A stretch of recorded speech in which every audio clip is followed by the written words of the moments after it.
The preface or preface to the sermon, the demon sermon on the martial arts. For the most part, in performing techniques in the art of swordsmanship, it is considered essential to develop the body's skills through patterned exercises with the sword. Thus, all schools of swordsmanship nearly fall over themselves in establishing strategies and patterns in great varieties, SAPs, strategies and patterns. But when you think about it, when the body is well regulated, you will already know the function of change.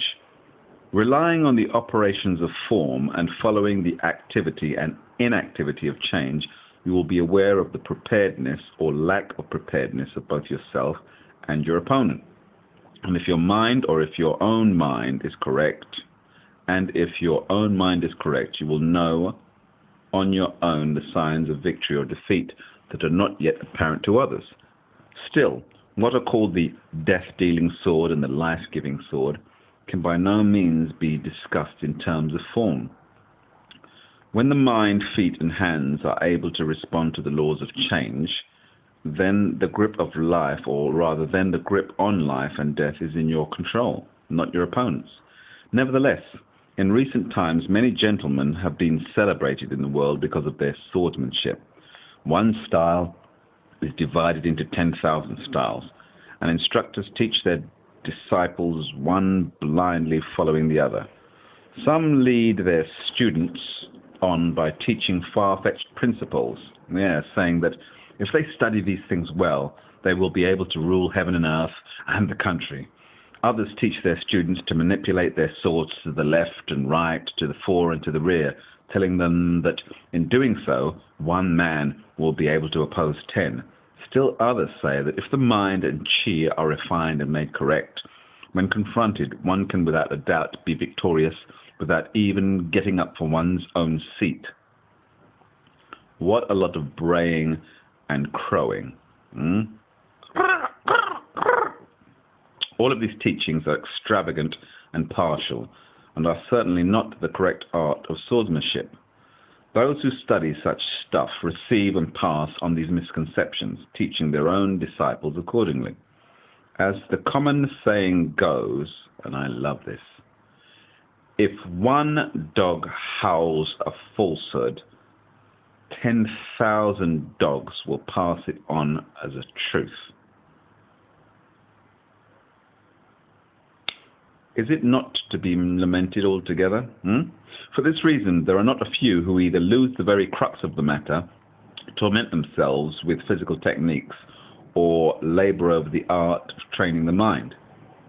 Now, at this time, we are fortunate to have a man called Isai Chazanshi, who has year after year entrusted his mind to the realm of the sages and the saints, and labored his thoughts in the forest of the martial arts. Moreover, he laments that those who study swordsmanship these days have lost sight of its fundamentals, chase after its trivialities, muddy its truth, and mistake its true principles altogether. He has bound within one cover the demon sermon on the martial arts, and conferred it upon those who are young or still in the dark. At first, using the pretext of the eerie voice of a demon, he speaks of the true principles of swordsmanship. In the end, he discusses the deepest truths of the martial arts, horsemanship, and all the arts. Finally, he returns to a sermon on cultivating the mind and chi. He truly leads the samurai to knowledge of the essential way. The book, is thorough, going from the shallow to the deep and from the low to the high. It records the network of heaven and earth. When a man who would be a warrior relies on these teachings, studies the martial traditions, and learns the sword, he will likely never desire to stray again.